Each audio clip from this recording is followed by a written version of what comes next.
If you've listened to Retire Right for a little while, we did an episode a few months ago, start of the year-ish, and we talked about kind of how much you need to retire in Australia against some benchmarking, and it included some Centrelink, and it included a sloppy Excel table that Nathan Fradley put together for me. And I've got Nathan back in the studio for a few episodes.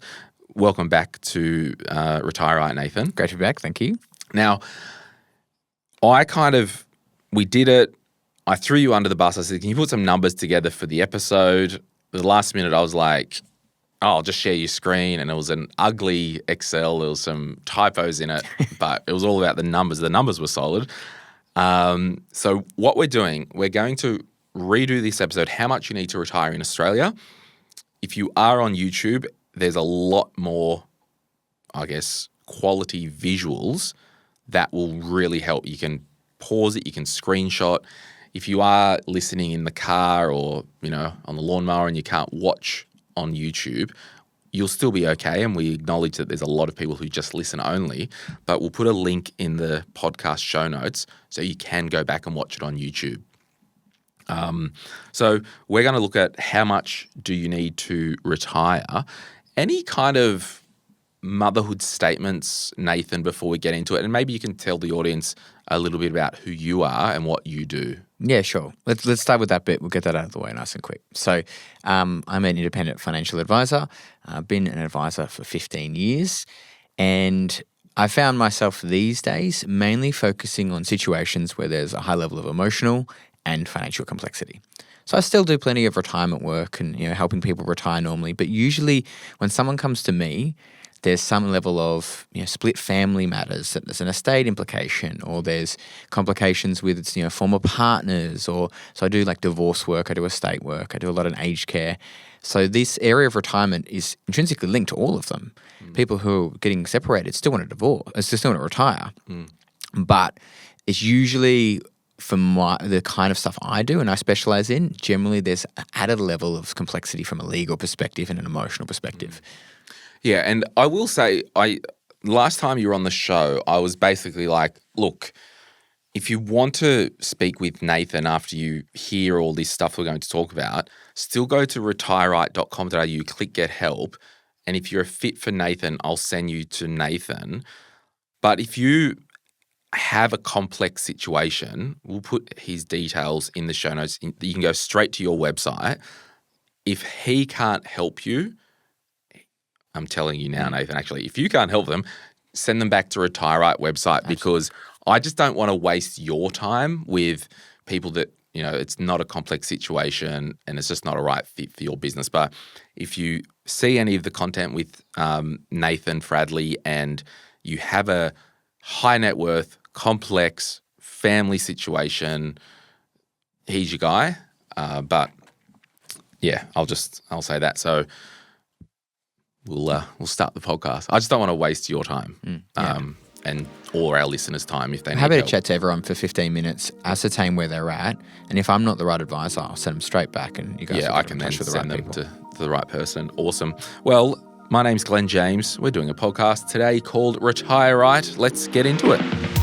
This is a podcast that will help you plan and execute one of the biggest moments in your life. That's retirement. You'll learn how to set up your finances in a way that benefits you, your lifestyle goals, and keeps you in the know within this complex world of money and investing.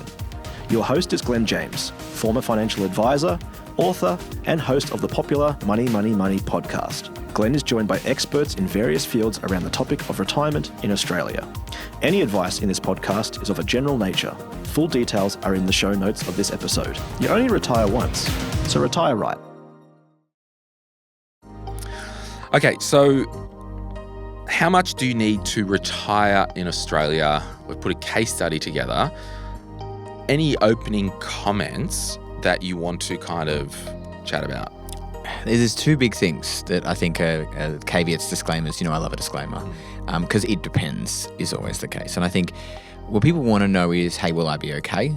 and they'll look to benchmarks, they'll look to numbers, but everyone's situation is different. What you spend on things, what you live on, how much you grow your own food in the backyard versus how much you go shopping for nice things, that's all different. So we're going to simplify a lot of that. And I think the other thing that people forget is spending habits change through retirement. So we're going to talk a little bit with linear numbers, things that are like just flat. You spend this for the rest of your life. And what we do know is most people spend a lot in the first couple of years, then they get really comfortable, and then later down the track, some people end up spending a lot on care and that kind of stuff. So expenses aren't always the same through retirement. We've made those assumptions as well. So just keep that in the back of your mind. Yeah. And what we are going to do in this episode, we're going to show you case studies with Centrelink and without, because after the last episode, people were screaming at us, can you do a case study without Centrelink involved? And we're going to do that as well at the end. Now, let's just do a high-level 101 on Centrelink. With the age pension, there's two types of tests. Talk us through. So income and assets. Yep. Usually what happens for people who have got higher levels of assets on Centrelink, they're on the assets test. That's looking at things like your super, your cash in the bank, if you've got an investment property, the value of that, your contents, all that kind of stuff. The income test looks at how much money you're bringing in. So they'll look at rent, they'll look at earnings, and then they'll also look at deeming, which is a whole thing, but they basically calculate what earnings they assume you get. So they might assume you get 2.5% on your shares when you're actually getting 6% dividends. What generally happens if you've got one spouse working, you're probably on the income test. If you've got income from a lot of rental sources or maybe overseas pensions, you're probably on the income test. Otherwise, a lot of people sit on that assets test. Yeah, okay. So Centrelink will assess you. Is it the higher of the two? You get whichever one comes up with the less amount is how much you end up with. Yes. Yeah. Cool. All right. So this is a really good slide, and we will try and explain it for those not looking on YouTube. What are we looking at here? What I tried to do is create a visualization that helps you see as your assets go up. So for those listening in, the first column is just the amount of assets you have, and we're assuming everything is accessible in that. Starts at 300,000 and finishes at 1.35 mil. And then we've got different columns. We've got a homeowner column, a non-homeowner column for singles, and then the same again for couples. And the darker green means you're getting more. I've bolded on the slide when you're getting the full amount. And then you can see as the assets increase, as you move down the column, the amount of pension decreases. Right, and this is annually. Annually. These are annual figures. So it gives you a bit of a reference point. If I've got, $500,000 of super and I'm single and I live in a house, I'm going to, walk away with about just under $16,000 of super. So you don't have to sit there and try and calculate it and divide by 1,000 and times by 3 and all this. You can jump on this slide and have a quick look at it and go, I know roughly where I'm going to land.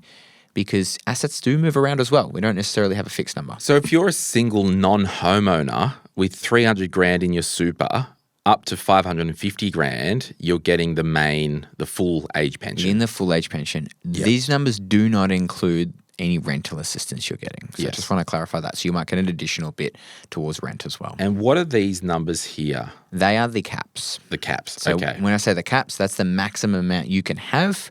As an asset. Yeah. Yeah, sweet. Yeah. So that's why, as a single homeowner, the maximum in the and just to clarify, that's how much you get for a full pension. That's right. Yeah. Yes. So a single homeowner, the cap of assets is $321,500 of assets.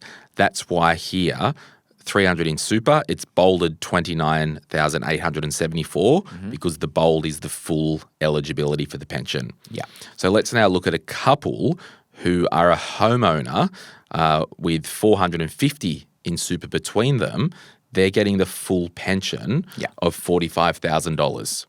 Yeah, correct. So again, if you are driving along in your car, please check out the YouTube link in the podcast and you can see this page. We've left it up a long time. You can grab it or whatever, pause it, save it for later. Print it off, stick it on your fridge. But it's a really good slide did you do this yourself? Yes. Wow.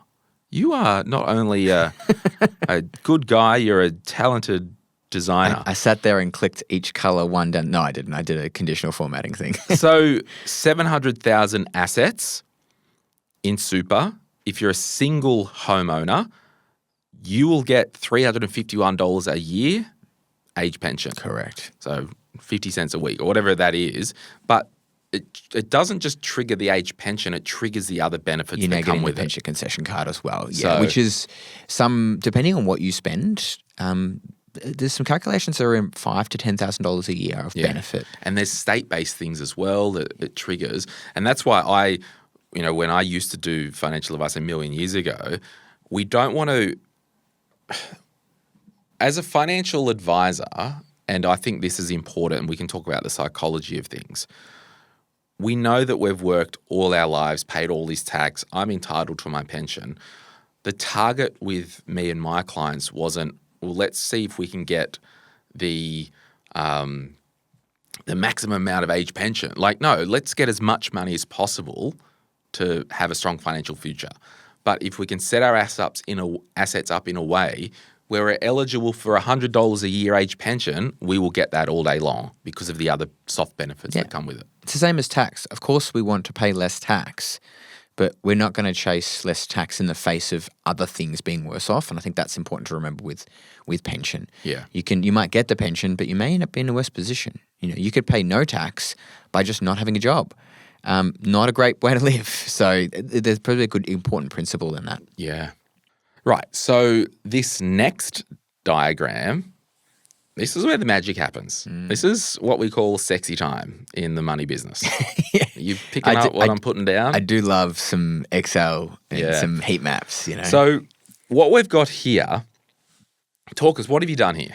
What I wanted to do is highlight how your super and your age pension interplay, because what's really common and what was common in the questions in the last video was this idea of like, how much do I draw on pension? How much do I get? How much super do I need? It's not a linear relationship. And when we look at this and we'll explain how this works, it's almost not fair in some ways. It's kind of strange in that way. So what I've done is in the first column, we've got the amount of assessable assets you have, same as before. And I've assumed that they are all income producing. Okay, so it's just all in super is the way I've assumed it. So, you might have no car and no contents, which is obviously not particularly realistic, but I need to simplify it in some way. And then I've assumed you're taking out 5% of that. So why that number? At 65, that's your minimum drawdown. And it's a good number sort of that financial advisors use generally as a rule of thumb. And then when we said, okay, well, how much money would you be living on if you drew 5% from your super and got the pension? How much could you draw? And this is at right now. Of course, this changes over time. So if we look at that, I've then heat mapped it. So the darker the green, the more money you end up with in that section. So that's a tool. The reason I did that was kind of help draw your eye visually to more income. And the lighter or the more yellow it is, the less income. Which is so weird because if you look here at this, even single non-homeowner here, there's like sweet spots where you think, no, if I've got less money, shouldn't it be more green up here? Yeah. It's wild. It's weird. So the first one, and even here, the homeowner $700,000 line is it's like a slap in the face. Yeah. So let's talk about that. So if you had $700,000 in your super, and you drew $35,000 a year, which is 5%, and we haven't taken into account that each band of minimum drawings, it increases over time. Yeah. So chill out. We'll just assume 67 for this. And your balance will change. And this is like a fixed point in time. Like right now. And this is now. why, before we kind of get to that, I didn't love when I was practicing, like financial modeling, we need it.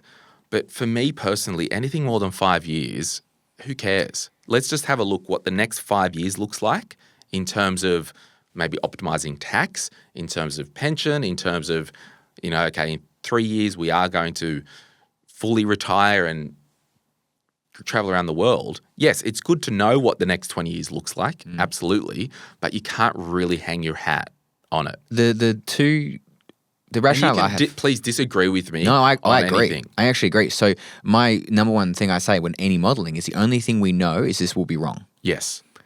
Because life happens, things change. Yeah. No one anticipated, 6-7% inflation. We assumed a flat 2.5 for the rest of your Yeah. life. We know it's not going to be right. What it is, though, is it is a map for us to move in the right direction. Yes. It gives context, and it can give a lot of peace of mind. But I think that But first can 3 to be 5 really simple. years, it really shows the strategy. 100%.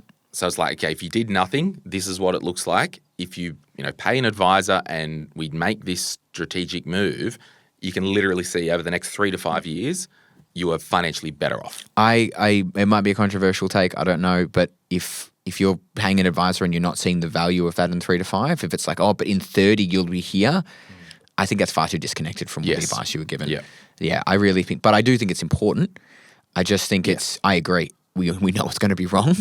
Yeah. But what does it teach us? Okay, so side quest finished. So if we look $700,000 in super, drawing 35 or 5%, as a single homeowner, you're getting $35,351 in total. In total. So this is not age pension. So what you could do if you screenshot this, you could literally go 35,000, whatever number you're at, or 35,351 minus 35,000. So this line here, you're getting $351 of age pension. Yeah. So if we go to the single homeowner, 700,000, total income would be 55,436. Take away $35,000. That's the difference in age pension. That's the age pension. So that's how you calculate it when you're looking on this screen. And if I've made a calculation error somewhere, the last slide was the number that directly connected to this one. So it'll be exactly. That's right. That's where the math has come from. Yeah, and that's why that 351 there should be 351 there. Yeah. Yeah. So look, this is a really good slide, and I just life changes and all that, but this is the one that if you're a couple of years out from retirement and you're curious to know how much will I get in the first couple of years of age pension based on this situation, really easy to work out. Yeah. So I think a couple of interesting takeouts from this. If you look at that and go, $700,000 of assets, I get 351 of age pension. I live on 35 grand. If I had 650, I actually have more income. Well, that was Martin and I did that case study, the retirement sweet spot on YouTube. We just had over 100,000 views. That went berserk. And thank you if you've joined Retire Right from seeing that YouTube video. That was the case where the case study, they originally had 750 in super. They sold the house for 700 or whatever, bought a $980,000 house. So put money out of super into the house. It suited the lifestyle, ended up with more pension. This is one of those things where I think when you work so hard, you're worried you're going to run out of money. You hit retirement and we don't want to spend anything. Or we want to make sure it's there for the kids. But you're still using the same pots and pans that you got from your wedding day. Go and buy the new pots and pans. Invest in the house to make it. You're going to spend all that time there. Invest in the property, which is not accessible. It's psychology, and I don't know. I think we need to get a psychologist on who specializes in this transition, because on the ordinary course of our life, we've spent the last 40 years accumulating money, right? We're in accumulation mode. We might be earning after tax a couple of grand a week, right? So we get to retirement or whatever, there's no mortgage. You're better off in retirement with your super balance, and particularly our generation would be better off in retirement than right now. Yeah. I think but it's the psychology. You always have money coming in, right? There's a difference. When you're working, you'll get paid tomorrow. You can work.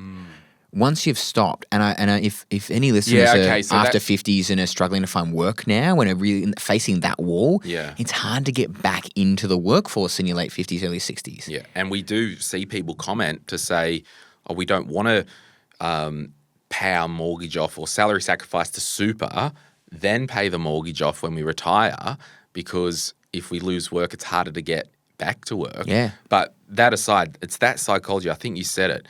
I've got money coming into my life every week from work. We get to the line in the sand of crap, I've got no money.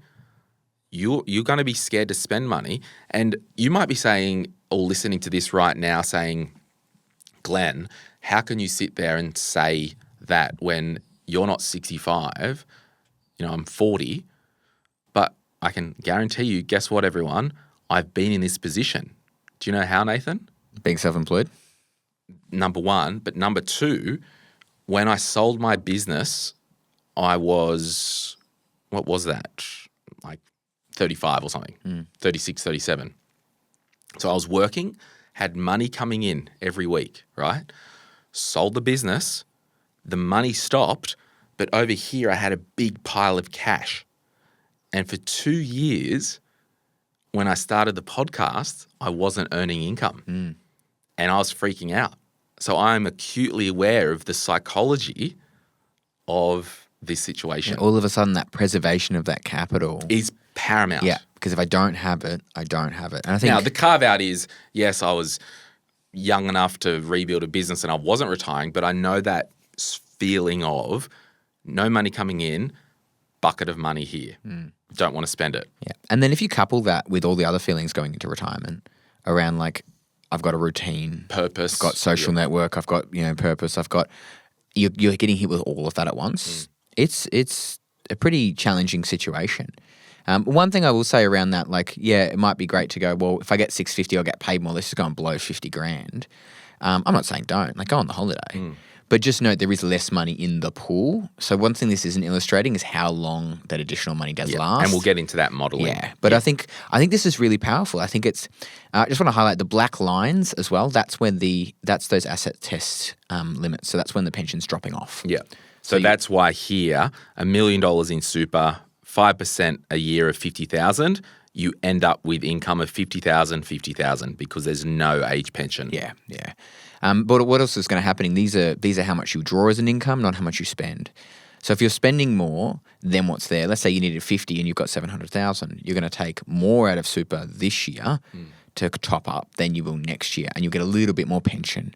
And there's that interplay between those two things that plays out over time. Yeah, awesome. Well, we'll take a break. We're going to come back and we're going to talk about the modest, comfortable lifestyle and look at a heap of financial projections and modeling and a case study. We'll be back. I always struggle with that. We'll be back right after this. If you're after personal financial advice, don't get it from a podcast. If you would like help based on your own personal situation, head over to retireright.com.au, click Get Help, and we'd be happy to introduce you to one of our trusted professionals. Our panel of vetted financial advisors and mortgage brokers work with people all over Australia, so they can connect with you wherever you are. That's retireright.com.au and click Get Help. Rightio, we're back. Now, the ASFA retirement standards, and this was funny because when I threw you under the bus last episode, we were AFSering it. You had it around or whatever, there was the typo. Way around. But it's basically the Association of Super Funds of Australia. It's basically their think tank and an association and their members of super funds. Yeah. They do a heap of research. Yeah. So talk to us about this here. I think it's really good that they've done these standards because they have an obligation to their members. Yeah, well, it's a benchmark. It's and they can universally agree on something and work together on something. But I don't use these in my own work because everyone's situation is so different. And I do find there's a couple of little things I have in it. But let's walk through at a basic level. So they've gone comfortable versus modest. And if you go on their website, you can see what they include inside of what that means. And just for the people listening only, I might just get you to read all these. Yeah. So we've got comfortable lifestyle is, for a single person, is $52,383 a year. Which is after tax. Yeah, so that is money in the bank. Grand a week. If a grand a week hits your account, can you live a comfortable lifestyle? Without accommodation payments. Without accommodation. So you own your house, you're not paying rent. This is just that one number. They assume in these two numbers that you are a homeowner. As a couple, it's $73,875, which works out at about $1,400. So if you're like, can we retire? And you're looking at it and going, geez, we spend $2,000 a week. Based on the ASFA, we would be spending much in excess of that. And the thing is, like, if you have $3 million in your super fund and you've been living and you've been earning high executive salaries of $200,000, $300,000, $400,000 a year, well, this means nothing to you. And I would encourage everyone to, I know it's a pain, go and figure out what it is. Download your bank statements and run through what did you spend in the last 12 months. Yeah, how much does it cost you to wake up of a morning? To do your life the way you want to do it. Yeah. You know, do you like mowing the lawns or do you pay someone to do it? All that kind of stuff. So that's the comfortable side. When you get to the modest side, that's removing a lot of those niceties out of the way. So they reckon it's $33,386 a year or $642 for a single per week. It's $640 coming in. Or as a couple, it's $926 a week or $48,000. So if we compare that to the age pension for a single person is $29,000. It's $33,000. So they're saying in that age pension is not enough for a modest lifestyle, which I think is a fair statement. But if you've got a little bit of super, we look back on those other things, if you're drawing $5,000 a year out of your super fund, you're topping up. Yeah. Right? You're able to sort of hit that minimum amount. This one here, so a modest lifestyle for renters, this is where I don't know, and ASFA, if you are, if this gets across corporate affairs desk or whatever at ASFA, and it's probably on the website, where did this come from? This is just... It makes no sense to me. It makes no sense. So why does it make no sense? Well, look at the difference between a modest lifestyle. So we're looking at $33,386 if you're a homeowner or $46,663 if you're a renter. That means you're allowing $13,000 for rent. Or about $250 a week. That's fantastic, guys. Where is that? Where are you renting for $250? I don't even think you're boarding with your kids for that much. No. Like that's insane. So if you went differently and you went, well, modest is $30,000 a year, or what do we say, $642? Go and rent somewhere, it's $550. Yeah. So now you need $1,000 a week. Yeah. So basically, what we're saying, if you're a single and you want a comfortable lifestyle, which would be $52,000 a year, and you're renting, add your rent. Yeah, $25,000, $30,000, whatever. So let's add $50,000. $25,000. We'll do $500 a week, whatever. That's 77-ish. So that's how you can work out if you are renting. But this also assumes. Well, sorry, I'll go back. You said it before. This doesn't take into account if you've got $10 million in the bank, if you've got age pension or anything. This is just like if you want a comfortable or modest lifestyle based on our members, on the data that we've researched, this is it. Yeah. Now let's have a look. And it doesn't include rent assist in those, and maybe that's where they get that number from. Rent assistance isn't huge. It's like $120 or something. $140, yeah. It's not massive. A fortnight, not a week.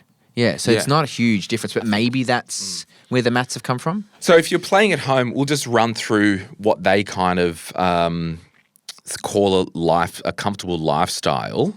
Top level private health insurance, fast reliable internet. I mean, that's probably the same as modest. Just internet these days, yeah.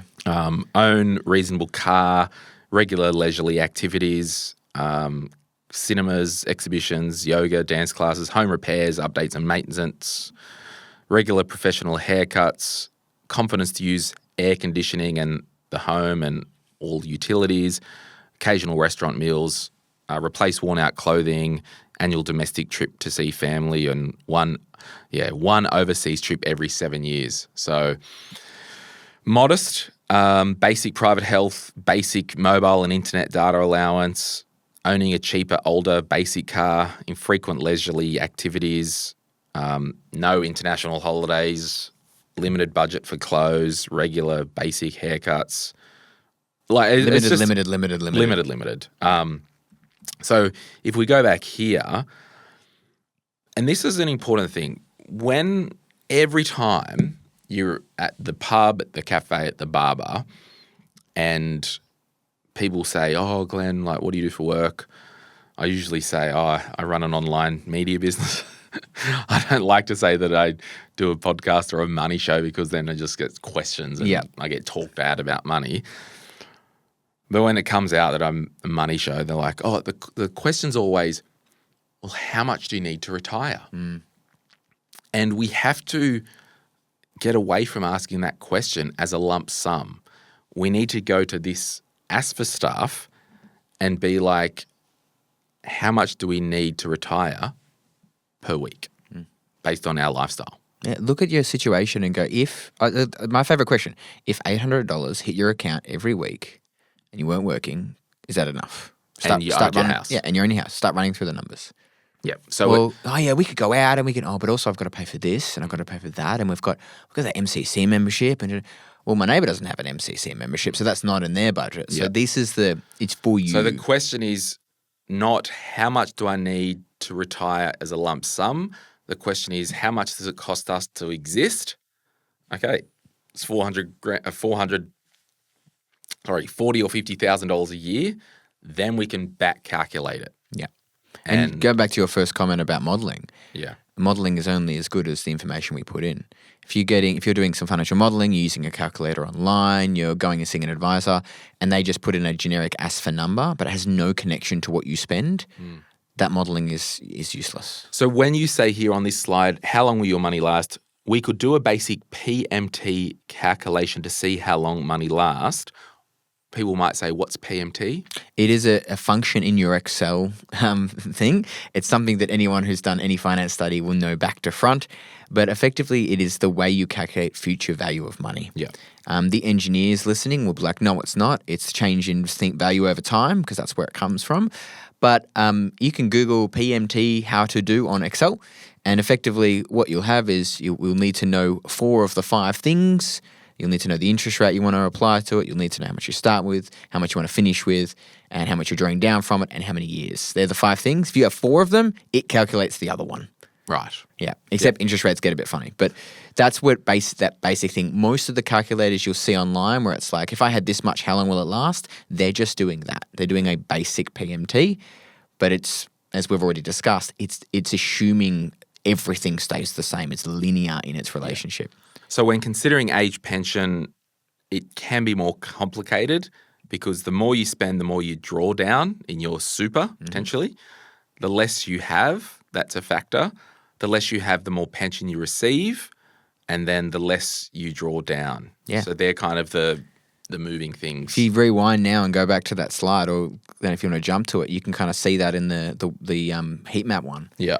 That the amount you're taking out is 5% across the line, but the amount of income changes. So if you've got more money, you get less pension. You're going to have to spend more of your own money. And that's why you should be updating if you are on the age pension or when you get there, if you qualify, you need to be updating with Centrelink as regularly as possible to make sure that you're getting paid the right amount. If there's a bad news day and the market drops 10% because something happened overseas, update your Centrelink. Yeah, for that fortnight. Exactly. So let's now go and have a look at some modelling. The assumptions here, talk to us about these assumptions. So we've gone with the 6.5% return, and we're assuming that all this money is in a pension account, so no tax. There's no other assets. This person has so they've got contents. They've got $10,000 of contents, $10,000 car, which is effectively fire sale value. It's what a lot of the time. I mean, most people would have more than that, but yeah, it's not what you insured for. It's what you could get for it if you chucked it on the front lawn now. And we're looking at 6.5% return, which is realistically like a retirement portfolio, a 50-50 kind of. It's pretty conservative return, something that you could reasonably rely on. And for everyone, there might be people out there chasing bigger returns. There might be people who are a bit more conservative, but we've got that there. And then we've also got inflation at 3.2, which is a little bit lower than it has been the last couple of years, and it's higher than the target, but I think it's sort of a good number. So total fees 1%. This was sort of a round number we landed on because, your super fund might charge somewhere between 0.5% to 1%, or maybe you've got an advisor in there as well that might charge a couple of grand a year. Yeah. If you've got $1 million and you're paying half a percent in them out of your super, that kind of stuff. So it's on balance, it's pretty conservative. Yeah, these are pretty conservative numbers. And zero tax is the other thing just to highlight in this. Yes. All right, so let's now look at this first one. What do we got here? We've got 2 charts, and we won't spend a huge amount of time sort of digging into it because I think the visual tool is the most important. The top one is your cash flow. It is where you are getting your money from. So we've got a line. That line that crosses over time and increases is how much you are spending. And then the other two is what you are drawing. So the green in this one is Centrelink. And then the red is the minimum pension amount. From your super. From your super. So in this cash flow thing, you can see at the top there's 500K in assets. So it could be 480 in super, some assets, some personal goods. You're single and you own a house, and it's the ASFA comfortable. You can see Centrelink or the age pension will do a lot of the heavy lifting, and it will be topped up with your own superannuation pension payment. Yeah, and you'll notice in that top one, like Centrelink does more and more of the heavy lifting. Yeah, as your assets decline. And it's going to be indexed as well. Yes. So for a lot of people, this is what's more Have realistic. you indexed the Centrelink stuff Centrelink here? is indexed, Yeah. yeah. So that's, it keeps pace with inflation. Yes. But I think that's what we're trying to highlight with that complexity is there is this weird relationship where the more money you have, the less Centrelink you get. But as time passes, that relationship shifts. And then what you can see in that chart below is the top line or the orange line is your net assets. And that blue one that strikes through, that removes inflation from the equation. Right. So that's just sort of giving you it in today's dollars terms, just to give some context on that. So the general gist is you have $500,000 of assets, you're single and a homeowner on the ASFA comfortable number, you'll be all right. Yeah. But you will largely rely on the age pension. Yeah, which is fine. All right, now if we go 500K assets, couple homeowner. So this is mil assets single.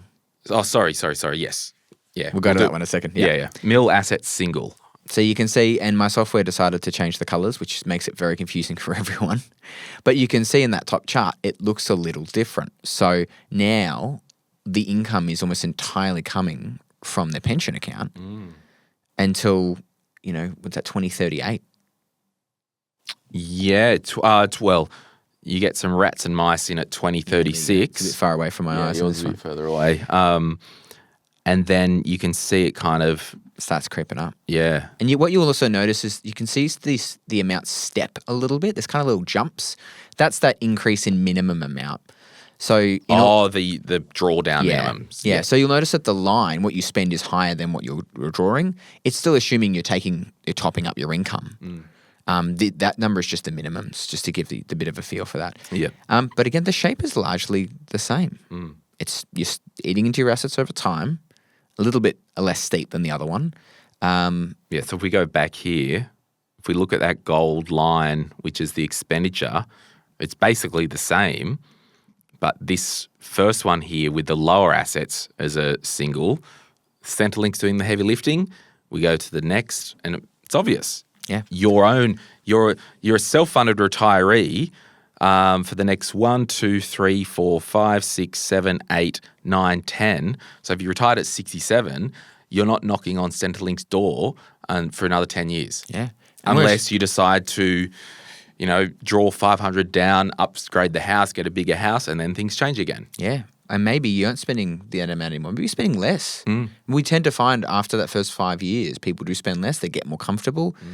And until things like health and stuff starts coming in. Yeah. All right, let's have a look at the couple with the assets of 500K, homeowner, and the ASFA comfortable, which is the 50,000, 70,000 a year. So not as nice a story. Ish. Yeah, okay. Because what we're looking at here is the income keeps going up, but you can see the pension runs out. So in that top chart, when that green disappears, there's no more money. No more of your money. More your money. They're just living on the age pension. Yeah, and that's the thing here.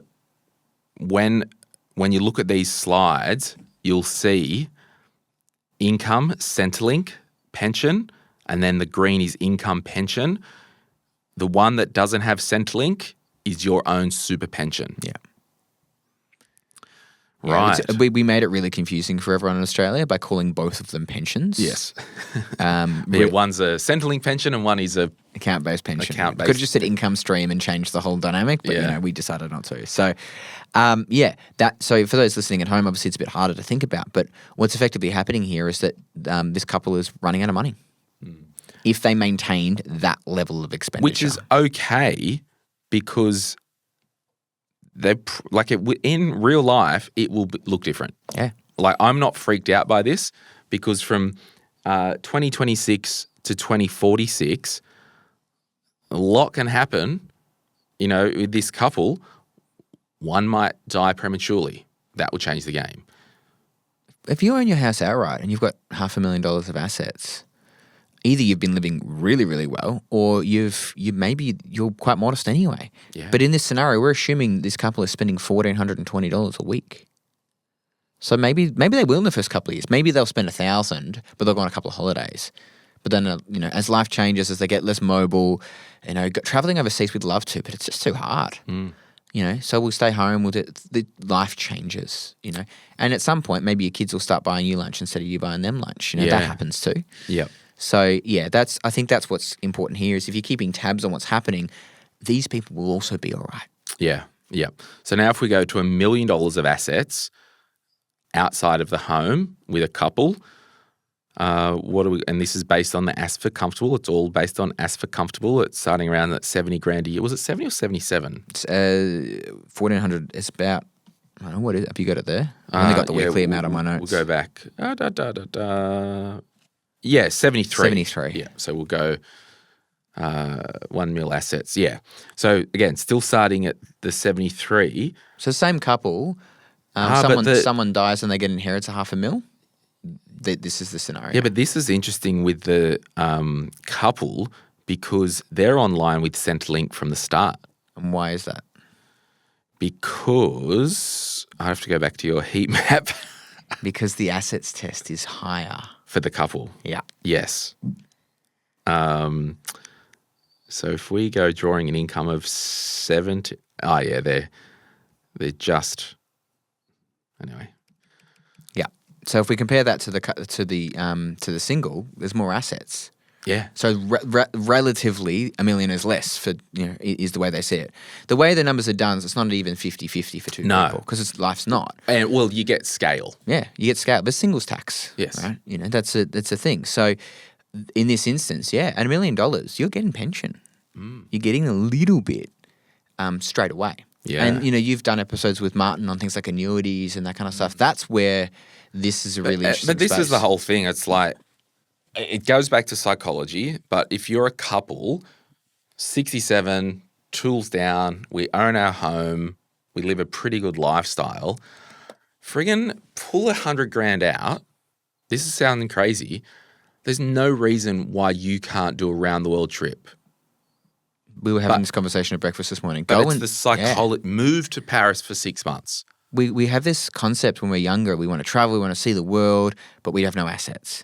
And then we do a little bit of, we do what we can, and then we anchor ourselves. We drop down, we buy a house, we start a family, we get a career, and we don't leave our local area because that's where our job is, that's where our friends are. But all of a sudden, that job piece drops away, and we can live anywhere in the world. I'm not saying don't sell your house. I would never suggest people rush sell houses. But, you could go and live overseas for 6 months. Now, of course, things like grandkids are home. You don't want to miss out on all that kind of stuff, sure. But you can do it. But what you could do, and that's what I mean, you've always wanted to insert thing here, travel. You got over $1 million in super. You're not big spenders. Why, all right, we've got the grandkids. Well, we're going to move to France, do 6 months there, long-term rental. We're going to fly, it's all circumstantial.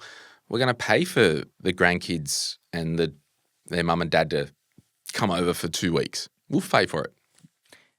Someone's going to be sitting there thinking, is that a gift? Yeah, the words dripping out of my mouth. So I've got a blog on that one. Okay. There was a great case where... Because I've got a way around it. Yeah, so the whole thing is consideration. Yes. And in this specific set of circumstances, it was deemed that the consideration of the kids joining mum over there, I think it was someone's, I think a brother died or something. Right. Was therefore the consideration for the payment, and it wasn't counted as a gift. Yeah. But it's a really interesting case. Well, here's what you do. Here's what you do. Here's what you do, all right? Allegedly, hypothetically, you go to your travel agent and you say, we want to pay for son, daughter-in-law, the 2 kids to join us in Paris for a couple of weeks. We'll pay for it. We want an invoice saying travel in our name. Don't comment. What I could also say is, do you know what's okay? Just spending the money. Yeah. If you didn't spend it, it would still count for Centrelink. If you spent it, it still counts That's for Centrelink right, for 5 yeah. years. It's deprived. We talked about that in the last episode. But you get to spend time with them. Yeah. Yeah. And that's it. Like, we don't want to – my whole thing when I talk with younger people, when they're like, oh, do I buy the house? Do I buy the investment property? Do I do this, do that? They're trying to make a financial decision. No. We need to make a lifestyle decision. What do we want to do? We want to do this. Let's do that and plug the money into that. 100%. Let's not get stuck in analysis paralysis. What's the best financial decision? Who cares? You want to take the kids to Paris and all that? Pay for them. It's all good.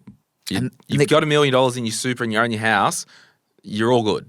The counter to that too is sometimes I don't want to run out of money, but also I want to leave a good inheritance. I want to. Do you know what the kids would love?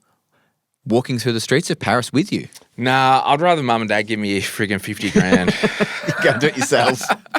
Just give me the cash. Maybe, Mum and but you know Dad. what? You might like walking through the streets of Paris with them, and you can drag them along. Who's going to Nah, say no to that trip? I'll just take the cash, Mum. All right. So now let's have a look.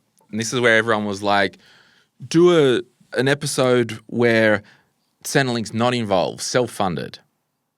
And we've put some numbers here, but before we kind of get to that, it's almost, it really doesn't matter.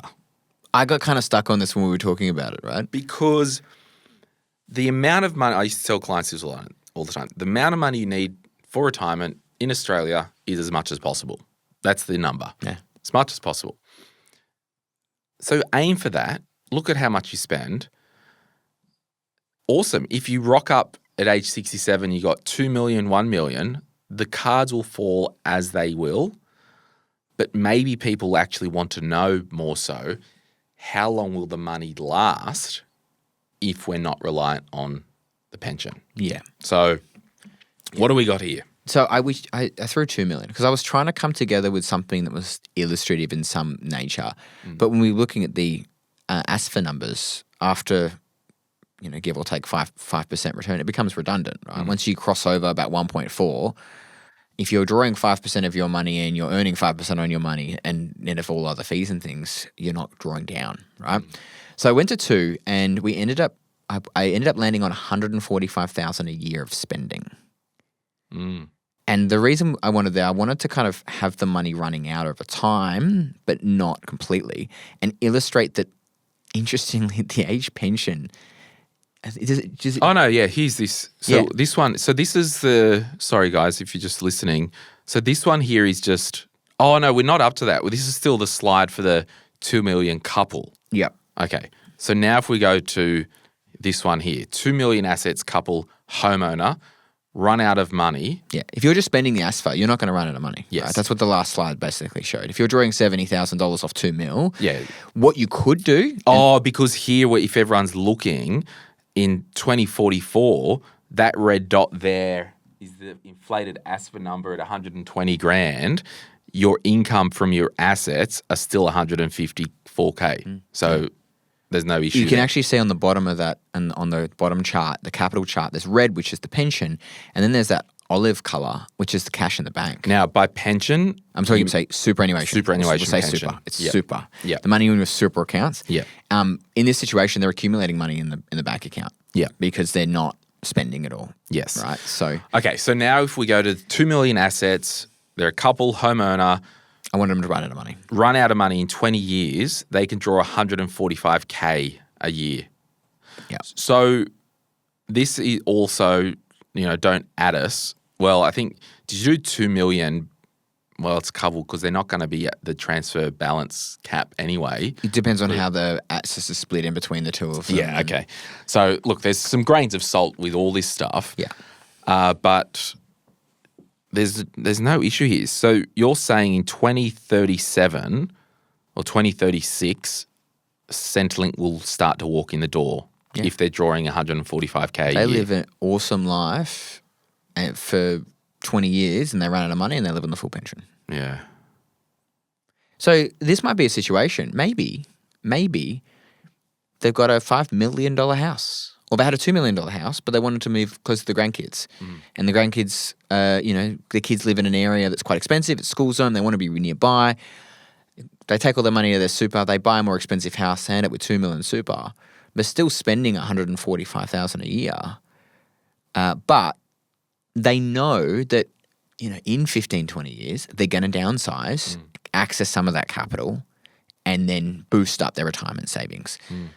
Whether it's a good idea or not commenting on that. What we're sort of trying to illustrate here is, again, I had to find the number 145. Yeah. Like what you spend is so determinant on this.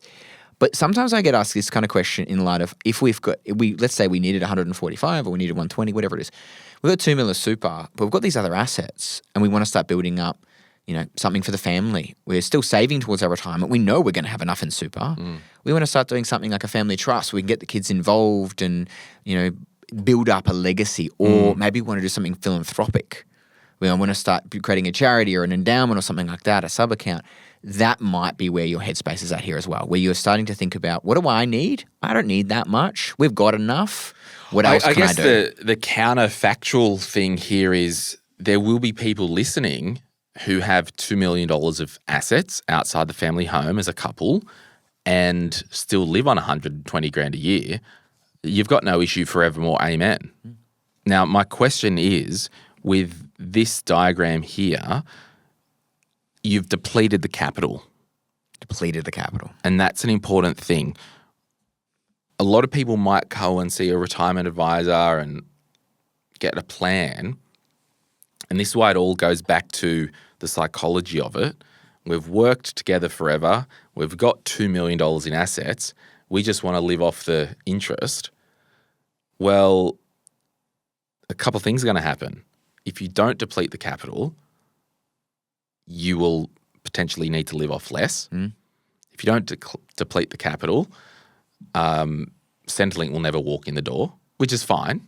We don't need it to. But these are just the moving plates that happen with the psychology, the actual amount in savings or in super, the actual spending. But there would be people listening who are relatively wealthy. Like I had a lady email and whinging about, I got quoted $7,500 for financial advice. It's too expensive. I looked at her profile. She had 5 properties and friggin' $3 million of assets. I'm like, well, what do you want? Like, it's the psychology. Yes, $7,500 is a lot of money. However, you've got $5 million. I think about when I talk to divorcees who don't handle the money and have never handled the money. It's quite common, the kind of clients I work with are financially disempowered. They've never bought anything, and they'll come to me for a plan, and it might be $8,000 or $10,000, and they'll be, and they'll sort of a bit of a pause. And I'm like, when was the last time you spent $8,000 on anything? Maybe never. Literally never. But then flip it around. You go to buy a house. It's a $2.5 million house. You'll pay You're bumping $50,000 in stamp duty without blinking. Or you'll just, at the auction, go up 20 grand, go up 20 grand, go up 20 grand. That relativity is just, that's the psychology of that connection. It's really interesting, right? Yeah. And I suppose a lot of this sort of stuff, the last thing I'll notice in that psychology piece is we've assumed the same return every year. And so maybe something to think about on top of this is if we had a GFC, would you still be okay? Like that's the kind of stress testing you can do. But that's where if you're working with an advisor, they'll be able to show you the modelling. So you could literally open your laptop now. Do you want to do it? Or is it not? It doesn't do it with Plutosoft. It's not that good. Yeah, okay. Either way, your advisor will be able to go, you've got, because it all goes back to how much do you need to live on per year. Forget the lump sum amount. okay, all right, if you want 120 grand a year for the next 20 years, we need to take some more risk because we need a higher investment return. You might not be willing to do that. Or if you needed 1.5 and you've got 2, it's a principle of mine. Can we achieve this with less risk? Yes. Can you go down the risk chain? Yeah. Can you have a little bit more in cash? Yeah, it's not going to get you a better outcome. We want as much as reasonable. But it makes you more comfortable because you know you've got, no matter what, 5 years of income sitting in cash. Markets do what they may. Yeah. So my advice to anyone listening who is 10 years out of retirement, be it 50, be it 57, whatever your number is, you need to start shoveling money into your super fund or into some type of growth asset. Yeah. It could also, like, don't at me, but it could be we've got to attack that mortgage. Well, you know I'm a big mortgage guy. You are, because we actually talked on the last episode. Remember we did at the hotel in Melbourne? The one before that, yeah. Yeah, the one before, when I was asking you about the Div 293. Yeah, 6 is the $3 million tax. Correct. 3 is the extra contribution tax. I said to you, I'm like, well, do you pay yours from your super fund or outside of super? You were like, I pay mine from the super fund because we've got a personal goal of smashing the mortgage. I want to be debt-free as soon as possible. Yeah. Where I'm like, now I want more money left in my super at the moment. Well, the maths doesn't make sense. Like we run, my wife and I check on this all the time. She's like, but should we be doing, and it's like, we could get a better return potentially investing it. Yes, we could, and of course we have investments, but the bulk of it, yes, we could get a better return and tax impact by putting it in super. And each June we decide if we're going to chuck some extra money in. But once I own my house, I own my house. And there is something so uniquely powerful to me, and less so my wife, it's more my drive, about owning your own property. And then the risks you can take on don't matter as much. But it also is a different discussion if you're 60 and still working and still have a small mortgage and you want to retire at age 65, it's a different discussion because can literally be some really good tax 100%. savings. Yeah, I can't get my super for 20 years, something years. That's right. So for you, it's a judgment call, but everything in personal finance is a judgment call. And that's why every single person listening, if we did some modeling based on your situation, there would be, if there's 5,000 people listening to this clip now, there's 5,000 different models. Because I can tell you everyone has a completely different circumstance. When I do this kind of work, I'll run a scenario where we focus on super. I'll run a scenario where we focus on debt. I'll run a scenario if we take on more debt. And sometimes I'm surprised when I walk through the numbers and the variables that would need to occur or not occur. Sometimes I get surprised when people are like, you know what, I just want to pay off that loan for a bit longer. It could be better mathematically, but it makes me uncomfortable. Or they go, let's go. Let's do it. It is so individual as to your, it's risk, it's lifestyle, it's all the things. 100%. And it's the dance with it's like, friggin', we've all had friends that have dropped dead. It's like, okay, stuff this, life's too short versus we've got to plan for the future. Yeah. It's always a balance. Nathan Fradley, we'll put your website. What's your business called? Fradley Advice. Oh, that's what really, it's really inventive. Yeah. I had all these different names when I was coming out with it, and then one of my friends was like, just name it after you. Fradley Advice. It's easy. Yeah. And I must stress, like, Nathan really only talks with complex needs, and usually complexity is coupled with potentially higher net worth, potentially higher fees to the advisor. And I won't put you out to dry on like your type of minimum fees, but that's why I just really want to say, if you do want to reach out to Nathan, have a chat. Don't be surprised if you're not the right fit for his business, and he can send you back to the Retire Right website.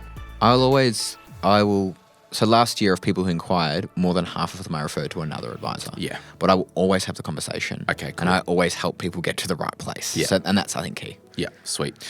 Well, you can Yeah. Can you send this video to somebody who you might think could benefit from this information? But those slides are really powerful. Thanks so much for coming on Retire Advice. What's it called? Retire Advice? Or Retire Right? Retire Right. That'll do. That'll do. We'll see you soon, mate. Bye. Any advice is general financial advice only, which does not take into account your objectives, financial situation, or needs. Because of that, you should consider if the advice is appropriate to you and your needs before acting on the information. If you do choose to buy a financial product, read the Product Disclosure Statement, PDS, and Target Market Determination, TMD, and obtain appropriate financial advice tailored to your needs. Simo Interactive, Pty Ltd, and Glen James are authorised representatives of Money Sherpa Pty Ltd, which holds Financial Services Licence 451289. Martin McGrath, Financial Edge Group, and its employed financial advisors are authorised representatives of Synchron Advice, AFSL 243313. Opinions or comments from any guest on the podcast are theirs, and not those of the hosts, the publisher, or their respective licence holders.